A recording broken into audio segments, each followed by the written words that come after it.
Hello, Mario Ice Cubes, and welcome. It is I, your big Oni sis, Kala Nevermelt, with yet another episode review of Digimon Beatbreak. And ladies and gentlemen, I'm gonna be totally real with you. I think this might just be my favorite episode. Mind you, the Pandemon, two-parter episode was really good. I loved it. But this one might just be, getting to become number one because it's, well, let's just dive in so I can tell you why it's so good.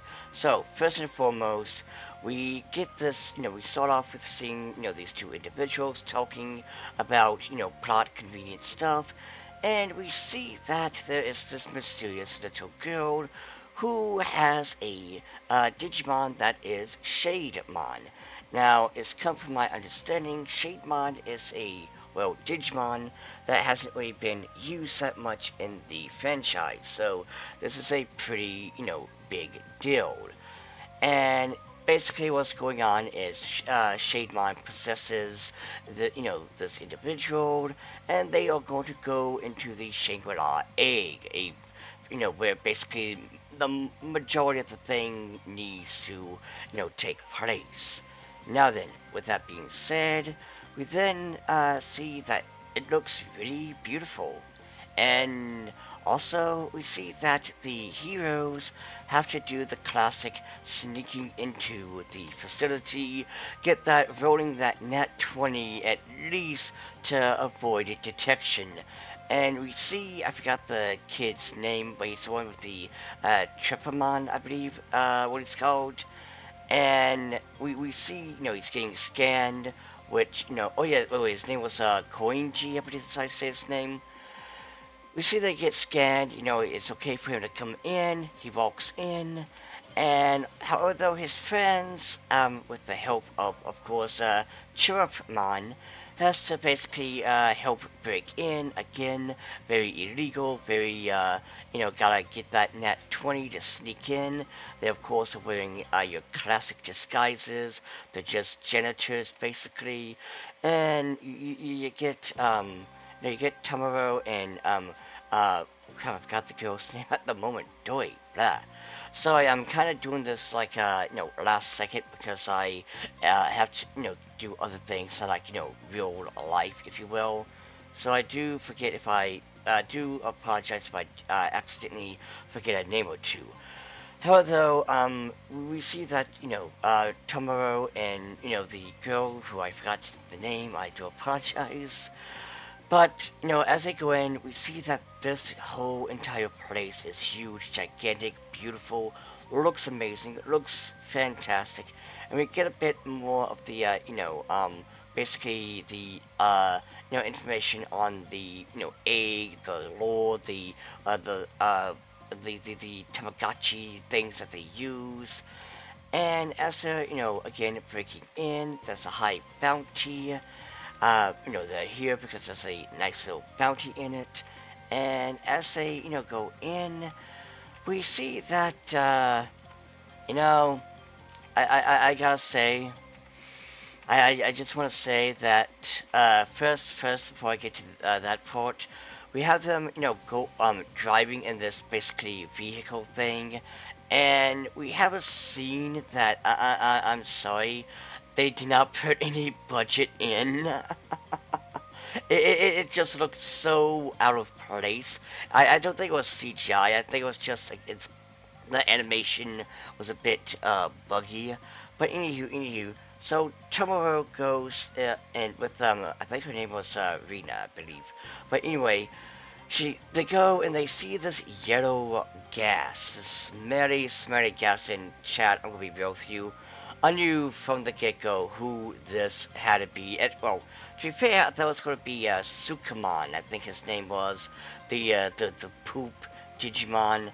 And we get, for whatever reason, Gekomon is excited to see the great mighty Pooh, if you will, and wants to poke it with a stick, because of course. And so as he does, it glows, it, explodes, and it's your typical Saturday morning cartoon for kids joke of fort gas, and it is just it is just wrong in so many levels. But it turns out that it's not Sukamon. It is actually instead, I believe his name was Gold Numamon.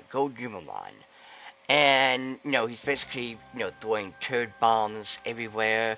They got to take the defense. Of course, Chirpmon comes in, uses Echo Paralyzed Echo to nullify him, and so this is when the mysterious individuals come in. They attack. The Shademon possesses Gold Numamon, and causes him to basically be possessed and throw this huge, gigantic, mighty poo. Again, I did not expect to talk about fecal matter in this video, but here we are. However, we see that as Shademon, is doing a great job. He wants to be praised for it, but the mysterious girl slaps him, says no, no, you don't get any head pats because you suck, whatever. And so we get to see that the dynamic of the trainer here. It's just like with Pokemon, where there's two types of trainers. There's the ones who believe that Pokemon are equal, and then there are those who believe that Pokemon are just tools for whatever. Well, clearly, the mysterious girl who we, see, is someone who believes that Digimon are just meant to be tools for, whatever. And we see that Konji has a, connection with this girl. And we also find out the girl's name is Horiko. I believe that's how you say the name. And it seems that it's like the girl didn't really have like a good past, if you believe. And we see that they met. Everyone also adored the prince of the Koji family. We see that he was kind of the rich boy. And we also find out that Chirpmon is somehow the reason. We don't get it in this episode, but we find out that he is the reason for his parents' absence, we'll say. And I want to know that story. I want to know, and I hope that we get it in the next episode, but what happened? Because we see that Koji and Chirpmon are very close. They respect each other. They care for each other. So what happened? Why did it happen? And clearly it was an accident. But again, we see the two different, sides of, two different individuals with different personalities, come from the same place.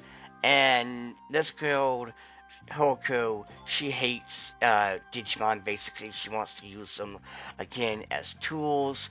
And so, Gold Numamon, they escape by Gold Numamon throwing throwing another poop at them. I never thought I would in my entire YouTube PNG tuber career talk about poop, but here we are.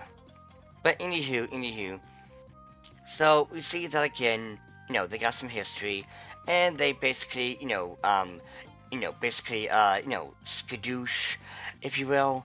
And as such, we get a bit more information about how he's the daughter, the Digimon who he's made the cleaner, and also she never really talked that much, but we see that these two other individuals have also been possessed by clearly Shademon. And we see that the girl in question is eating food, sadly, and also is, peed. And I'm sorry, but possessed, nullified Numamon just looks weird to me. And, she's physically irritated, she's annoyed. Actually, no, I think that was, to be fair, that's the history, the past, my bad. But we see that, her father, I believe, is like, hey, listen, how about we do this thing, that way we can get some money. And well, the father's like, hell yeah, the mastermind behind this. And then we see that they go into, I think, the storage unit, where we see that there's multiple Numamon. And a fight breaks out. I gotta say, this was a pretty good fight, despite the fact that there was poop involved. But then we see that Chirpmon is, honed in on, Shademon, and tries to attack, tries to go on the, offensive, only to get possessed. And oh my god, I was kind of expecting, I kind of do hope that we get a, you know, he gets, a dark evolution, kind of like Skull Greymon. But we see that, as he's possessed, Koji gets captured by the father, and we see that, Hoko is holding the, Chirpmon, and this, I gotta say, this was really, 50 Shades of WTF, because she gives, Chirpmon some of her e-pokes, which is clearly dark. She has those crazy eyes, and as Chirpmon feeds the egg to him, to Chirpmon, shit hits the fan. As we see Gekomon, and I forgot how to say the other Digimon's name, but I know it's, the pre-evolution of, Wolvermon. But he uses this new attack that we haven't seen before, if I don't recall. And so we get this huge explosion, and then bam, it is credits. Chat, I want to know. I got to know. I got to see why, or what is Chirpmon's backstory with Koji? What did they do? And like, there's so many questions. Again, this was an absolute banger of an episode. And again, if I sound like I kind of messed up, I do apologize. I did this last minute, and I also kind of am swamped with real life things. So, again, my strongest apologies. Please forgive me. And please like, subscribe, and follow me. And I will see you next time, my little ice cubes. Bye!